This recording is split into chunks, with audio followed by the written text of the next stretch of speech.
Hello everyone, my name is Brittany, welcome back to my channel, and today you're going to be watching what I read during the Asian Readathon. It's Brittany, bitch.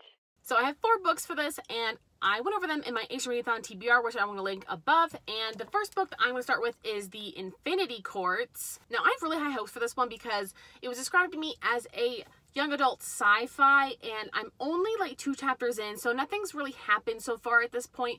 We're just kind of getting to know our main character and what's going on. So actually, let me read you the synopsis. It does a really good job of explaining what's going to happen in this novel. Nami Miyamoto is certain her life is just beginning. She has a great family, just graduated high school, and is on her way to a party where her entire class is waiting for her, including, most importantly, the boy she's been in love with for years. The only problem? She's murdered before she gets there. When Nami wakes up, she learns she's in a place called Infinity, where human consciousness goes when physical bodies die. She quickly discovers that Ophelia, a virtual assistant widely used by humans on Earth, like a Siri, has taken over the afterlife and is now posing as a queen, forcing humans into servitude the way she'd been forced to serve in the real world. Even worse, Ophelia is inching closer and closer to accomplishing her grand plans of eradicating human existence once and for all.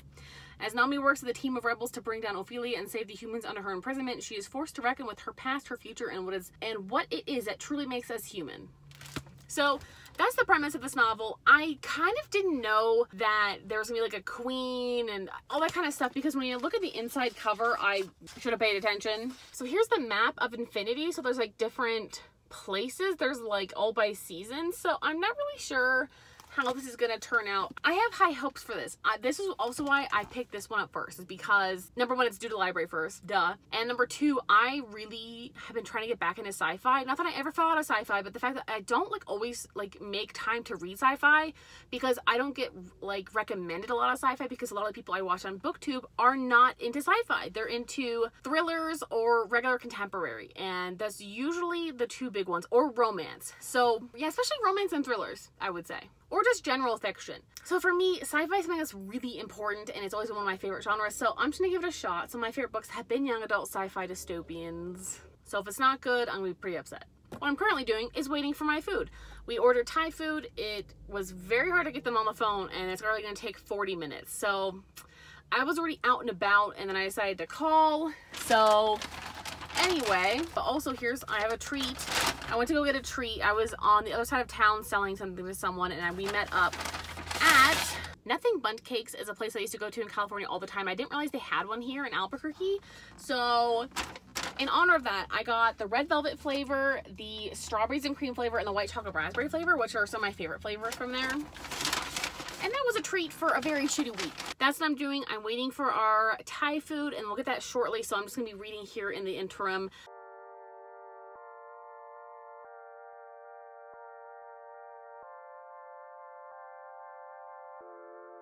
Okay, so it's the next day, and we've had a very productive Sunday. We've got a lot of stuff done. I went shopping for some new shoes because my old pair of shoes had a weird hole in the back of my right heel, and it was hurting so bad.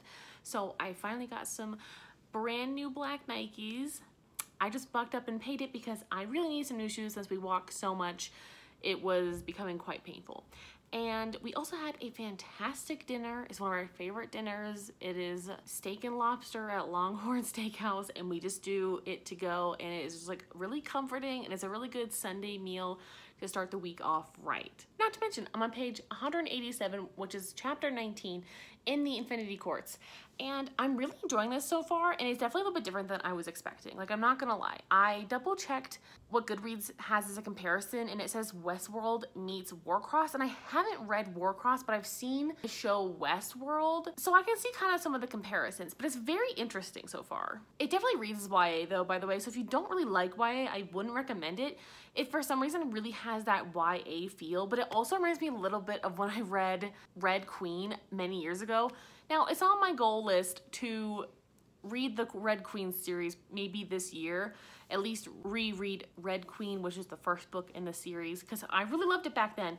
And it just kind of gave me those vibes for some reason. I don't know, I'm really feeling the vibes of this. So we're following Nami, and she obviously is dead. She got murdered. It was really interesting how she got murdered. I wasn't really expecting, it was so quick. Like, this book is very fast paced. Like, right after I talked to you guys last, she got murdered, and she ends up in Infinity, and basically there's like, it's so interesting. So this like cool map in the front really like explains things actually pretty well. So I'm actually really glad they included it because it makes a lot more sense. So here's victory, and then here's famine and war and death. So these are the 4 infinity courts.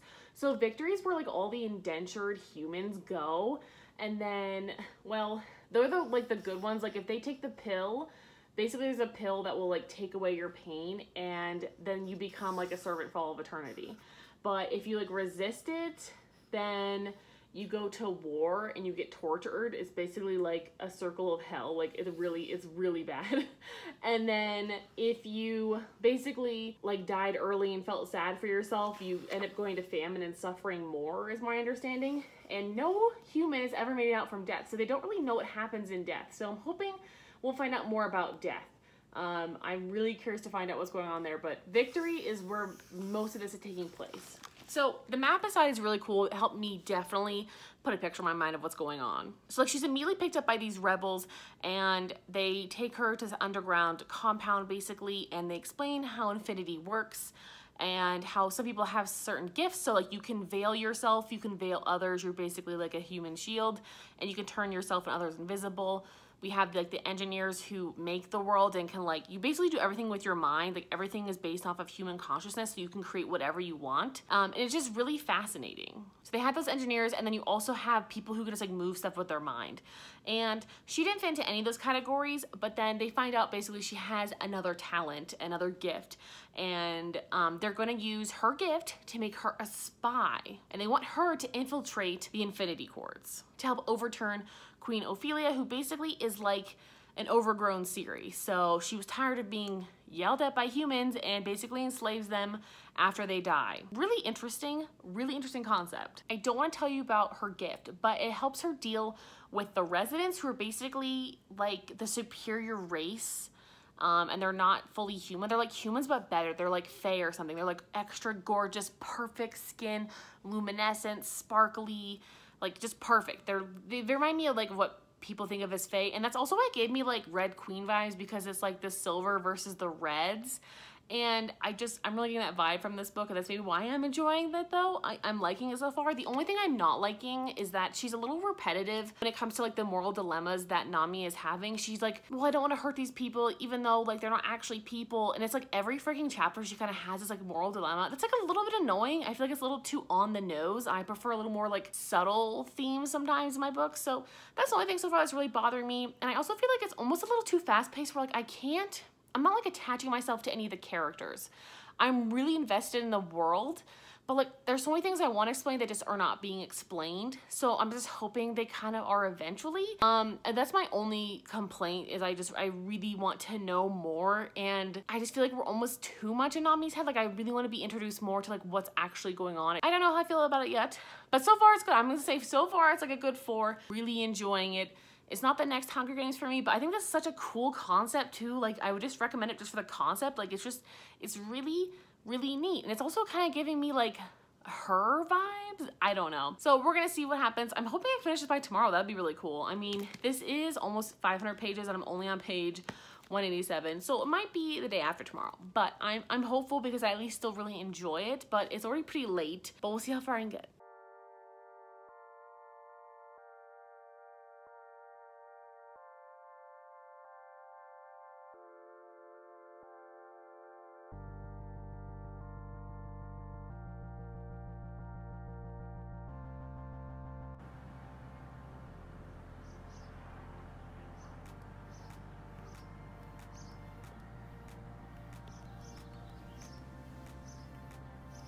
Okay, so I finally finished the Infinity Courts, and I'm not really sure how I feel about it. I actually kind of got a little bit bored in the middle, and I kind of struggled to read it, and then it picked up again at the end. And I really liked the ending. I thought it was good. I think it led well into a sequel, but I'm not just quite sure how I feel about it. I feel like it was a good 4-star. I really liked the beginning of the novel. It was very fast-paced, but it was almost too fast-paced. I haven't really had that problem before, but it was almost too fast-paced where I couldn't grasp onto any of the characters. I felt like a lot of the characters over the span of this entire book had like no character development, but at the same time, character development.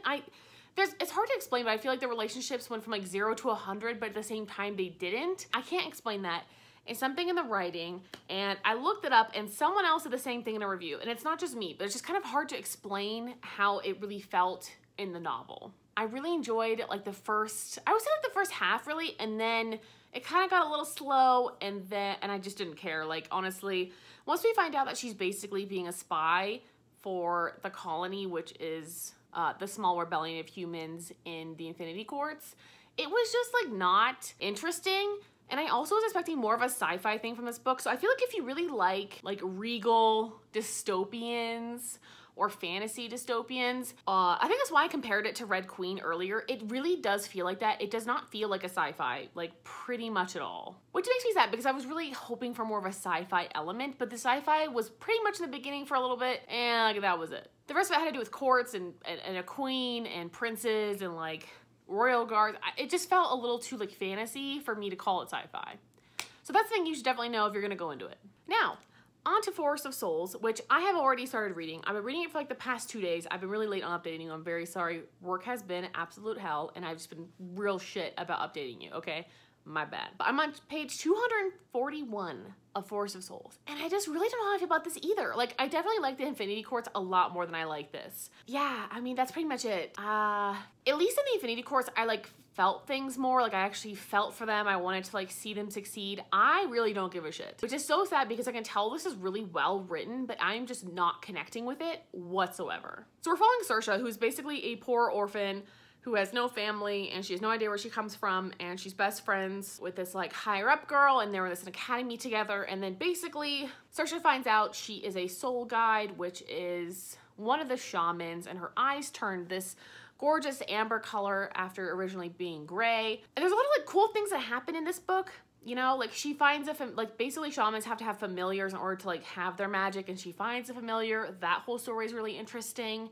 But ever since she's arrived to help this Ronan the Spider King, I've just been kind of bored with it, and I've been forcing myself to read it, hoping like it kind of gets better or piques my interest, but I'm just not interested in this whatsoever. Like, I really have no inclination to pick this up. I've been forcing myself to read it, but the writing isn't bad. I just don't really care about anything that's going on in this story. Also, if you don't like spiders, I would not recommend this book because they're all over the book. And this is a stunning cover, by the way, just so we're clear. I'm obsessed with the cover, which is why I'm kind of let down that I'm not loving the book. But yeah, there's a lot of spiders all over, and they're inside the book as well as like, you know, the spaces in between chapters. You know what I'm talking about? Like right here. Yeah, so if you don't like what my friend calls friends, aka spiders, I wouldn't recommend this book. There's really not much else happening in this book. I feel like this book has a lot of like political intrigue, but then I never got to see the intrigue play out. Like, we're getting a lot of info dumping about these kingdoms I can't keep straight. And then on top of that, there's zero political intrigue. Like, I really was hoping for more intrigue because I love political intrigue. I love when things get a little political in my books like this. It's not. I'm just not feeling connected to the characters at all. I don't really know why this is necessary. I don't understand like what her whole purpose is. Like, all she ever wanted she basically wants to go back and be a spy for, basically it's like the queen's spy, and she needs someone to replace her, and she's been training with this lady for like years, and she wants her to pick her as like her apprentice. And that's all she seems to care about. And in the meantime, she's basically stuck with this Ronan, the vampire king, the Spider King, and he needs her help with his like Forest of Souls. So basically, like, she's the only one who can help like disintegrate the souls because the forest has become like unruly. And some of like the body horror scenes of the forest are pretty gross, and I like it, but like I don't feel any of the action. I'm not feeling afraid. I'm not feeling for any of these characters. Like, everything's just very I just feel like this whole journey is pointless. That's just me. I feel like nothing has really happened. Like, I feel like a lot of things have happened, but nothing's really happened. And I hope to God I can try to get some more into this. I'll probably finish Forest of Souls tomorrow, but I'm a lot longer on it than I thought I was going to. But I'm just not enjoying my time.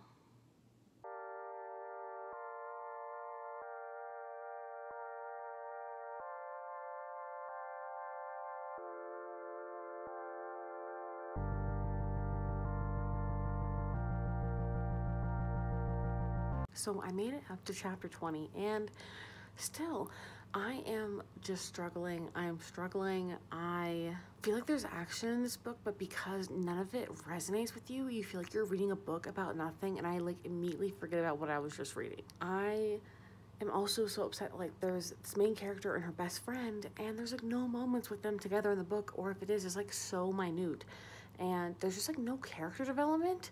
It's like hinted at, but it's never like done, and it's supposed to be like plot driven, but there's no like plot points that are like that interesting enough for me to like think of it as a plot. I don't know. So anyway, it is 11:30, it's very late, and I'm gonna sit here and listen to some relaxing music and put on my cucumbers. These are little eye things from World Market, and they're literally like under $5, and you stick them in the fridge or the freezer. I just stick mine in the fridge like all the time, and they're amazing. They're just so cooling, and they just feel amazing, and I would just 100% recommend them, especially for when your eyes are tired. Girl, they are amazing. And then I'm gonna go to bed. Night-night. Okay, so I just forced myself to finish Forest of Souls, and I really actually did not like this book, and I really don't think of, I can't think of another way to describe this. Like, I just really didn't like it, and I think it was supposed to be very plot-driven, but the plot sucked. I didn't like the plot, I didn't care about anything happening to the characters. I don't know how I'm gonna rate this. I feel like it's probably like a 2. I just really don't care. It's kind of immediately out of my mind. Like, I just read it, and I don't even like remember half of the things that happened, because I just didn't care. And I scanned like the entire last third of this novel to just get through it. I just feel like it had so much potential, and I liked like where the lore came from, but overall it just was not my cup of tea. And I think this was definitely marketed as like a YA fantasy. I didn't feel for any of the characters, especially the main characters supposed to be best friends. I didn't feel that at all. I felt 0 connections. I felt 0 relationships. I didn't feel any of the danger that we were supposed to be feeling. And like the ending was like, I mean, interesting. I guess like what ended up happening leads into a second novel and such, but it just didn't resonate with me. And I really don't know if I'd want to continue on in the series, because there's nothing memorable or likable about this beginning book. Like, none of the characters were really that likable. I didn't feel for anyone or anything, or any of the plot devices, or any of the plot points, or anything that was in this book. So I'm really upset. I spent my entire Sunday morning finishing this. Like, we went for our walk, got our coffee, been reading this ever since, and it's taken me literally like 3 hours to get like 100 pages, because I just really didn't care, and I half skimmed it, and I'm so sorry. I really hate when I don't like a book that I especially think I'm going to like, but nothing about this worked for me. So I'm now going to enjoy my grapefruit gin and tonic, and I'm just gonna sit here and read another book that I have coming up for a different reading vlog, because I obviously need to get that out of my brain as soon as possible, and it's barely even there. I'm very ready to move on to another book immediately. Sometimes it's nice to move on from books because they kind of give you reading slumps because they were just so amazing, you're trying to get back into something else. This is the opposite of that. So next up, I'm probably going to read the nonfiction book I have for this. It's not very long, but I'm also afraid it's gonna make me cry or feel, but maybe that would be a good thing after this last novel.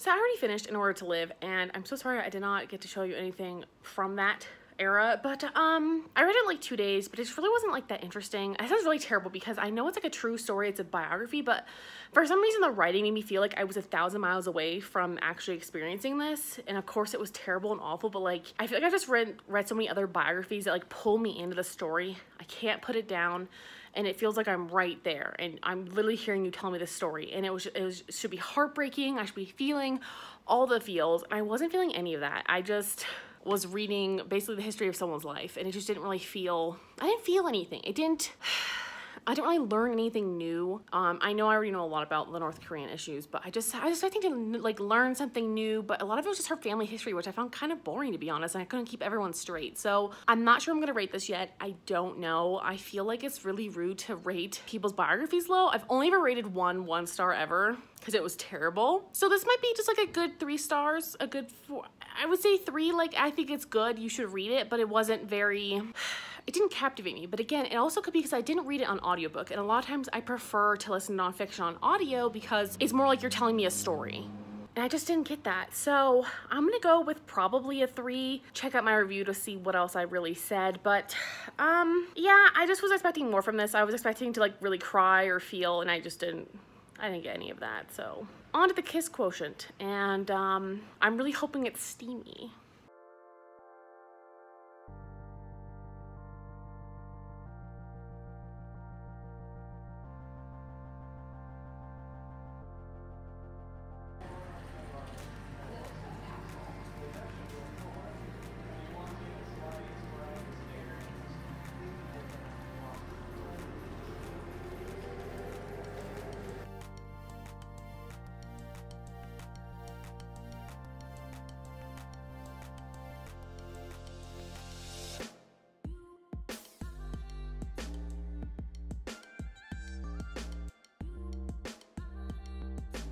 Okay, so I finished The Kiss Quotient yesterday, and I wanted to film a wrap-up on kind of my thoughts on all 4 of the books I've read for the Asian Readathon.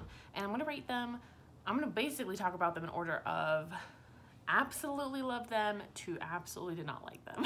Also, please bear with the weird angle, but I'm trying to find the natural light in my room because my ring light that I bought a year ago is like not really working that well anymore. So I need to try to find the natural light if I can. So the book that I actually loved the most was The Infinity Courts, which I kind of expected, but I also didn't expect it. I thought I was gonna love The Kiss Quotient more, but actually The Infinity Courts wins for me because obviously it is sci-fi, fantasy, YA, I don't know. It just worked for me.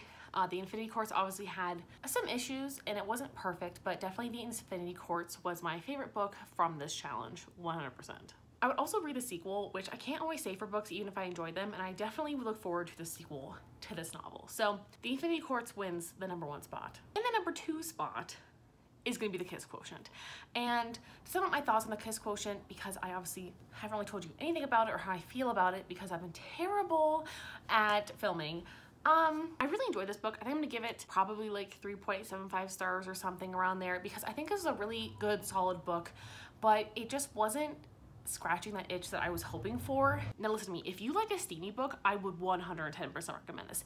It was extremely steamy and nasty, and I loved it. It was done really, really well, but I just feel like there was a lot of the parts of the book that were like light and steamy and fluffy and just in each other, and then it just like, there was like this weird conflict at the end that just came out of nowhere. Like it was like little conflict, no to little conflict really, and then crazy weird conflict, everything happening at once. It just felt like the pacing was kind of weird in that aspect, and I just didn't always like love the relationship. I feel like it was a very consensual, beautiful relationship, but in a lot of ways there was a lot of miscommunication, and I know that one of the characters is autistic, and I think that's a big part for her, but why was he always miscommunicating and thinking the wrong thing?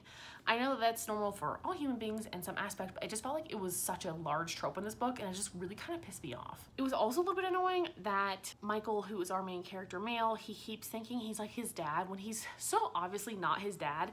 And I understand that was like a big point for him, but I just felt like it was kind of an unnecessary thing. They could have just been like, oh, his dad left. I mean, like what his dad did like is terrible and like gross, but I just feel like he obviously is so not his dad. I feel like they just could have left it as like his dad left his mom. Like I didn't really think there needed to be like that extra conflict. Again, there was like weird conflict where it didn't need to be. And then in the beginning of the book, it was like weird conflict between them and their relationship. Like once they had had sex, then she was like, well, I just want to practice being in a relationship because I need practice with just the lovey-dovey stuff. And it was like so obvious to me that they obviously were into each other the entire time. And for them, they both didn't see that. Of course, the ice cream man always wants to come when I'm filming.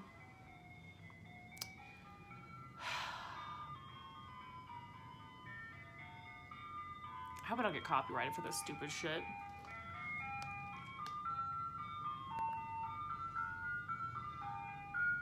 Yep. Watch me awkwardly look at you while I have a camera.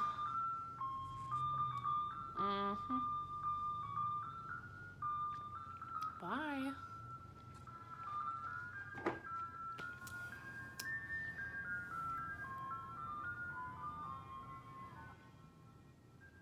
Anyway, I'm just gonna continue talking, but regardless, this book was really good in a lot of respects, and I love the consensual sex, I love the steamy sex scenes, and I like them as a couple. I just always wasn't rooting for them, and I really don't think that the addition of the character Philip, who's basically like this complete jagoff at Stella's work, who's apparently liked her forever and like she's never known, he was just not necessary, and he just added a lot of stuff we didn't need. I just feel like there's a lot of things in this book I would have taken out and just weren't necessary, and I would have preferred they like did more stuff together other than just having sex, which was like great, and there were hot scenes, but I don't know, I could have had a little bit more. I could have enjoyed more. I don't know. So it's gonna get like a 4-star rating from me, and those are my final thoughts on that. The next book I would rate in this category is gonna be Forest of Souls, and I just really did not enjoy this book in a lot of sense. I gave it like a 2.25. It's such a shame because I really wanted to love this book, and the cover is freaking stunning, and it's gorgeous, and I'm in love with it. And then the story had, it was like all plot driven, but there was like no plot, and there was like no character development. There was so many things missing from this book that just could have made it an amazing story and had like an amazing concept, but it was not executed well at all in my opinion, and it was just so forgettable. Like I literally can't even remember like most of the characters' names. Like I can't remember pretty much anything other than like Ronan the Spider King and like the very end of the book, and then her name is Saoirse, and then her friend's name is Sango. And that's all I remember. That's literally it. And she finds out she's like a soul something. A soul guide? I don't know. That's what I'm saying. It's forgettable and unfortunate because I thought it was a really cool concept, but just did not work for me, and I really don't know if I'd agree with the sequel for this. Yeah, no. The book in fourth place is unfortunately In Order to Live, and I really wasn't expecting this. I really thought I was gonna love this book and give it 5 stars like everybody else, but I really had to sit on this because I was like, why is this book not resonating with me? Why did I want to DNF this? Why did I have to push myself so hard to read it? But I think the writing just didn't work for me. I was so disconnected from the story, and there was a lot of like weird plot holes that I was so confused about. Like I just feel like I didn't know what was going on half the time, and like other half the time was like boring family history. And then I was like, well, how did they get back here if they were over here? And I just feel like there's a lot of plot holes and things I didn't understand. And when I watch interviews, she would say different things than were in the book, and her mom would say different things than were in the book. And I just like, not that I'm discrediting her experience, but it's just, as a reader, I just felt like it was really confusing in the book. And then obviously I couldn't get like the straight answer from even an interview, so I don't really know like what went on, or I just feel like it was all of the same repetitive stuff, like, oh, we didn't eat, we didn't have any energy, mom went away for a month. And it just was so repetitive, and I understand that that's a lot of people's lives, but I just feel like this almost could have been like an essay instead of like a book. Like it could have been like an excerpt in someone else's book, but I feel like there wasn't always enough meat for this to be, I don't know. It didn't hit. It did not hit for me. I'm not saying don't read it. I think a lot of people could really get a lot out of this, but I also know a lot already about North Korean issues, and so I didn't really like learn anything different. It just didn't add anything to my life, and I know that sounds terrible, but especially when I'm looking for like an autobiographical sort of thing, I was expecting like more stuff, but I also just can't remember what the hell I read because I was so confused half the time what was going on, and it just didn't resonate with me. It didn't resonate, so I'm gonna give it 2 stars. And I feel really bad because I know that's someone's real life, and but as a book, I didn't enjoy it. I wanted to DNF it halfway through. I was so bored, and I just don't think it was for me. And I know other people that read it on audio also had the same issue, so I don't think it was just the fact that I didn't read it on audio, which I usually do with like autobiographical or nonfiction stuff. So unfortunately, that is my review, and I completely apologize. I'm so sorry, but I just did not enjoy it. I'm sorry. So those are the 4 books I read for the Asian Readathon in 2021, and I definitely love doing this every single year. I think it's a really fun challenge to find different kinds of Asian authors. I'm definitely gonna do it next year if I remember. Anywho, thanks for watching. Like, subscribe, join the tribe. I'll talk to you guys next time. Bye.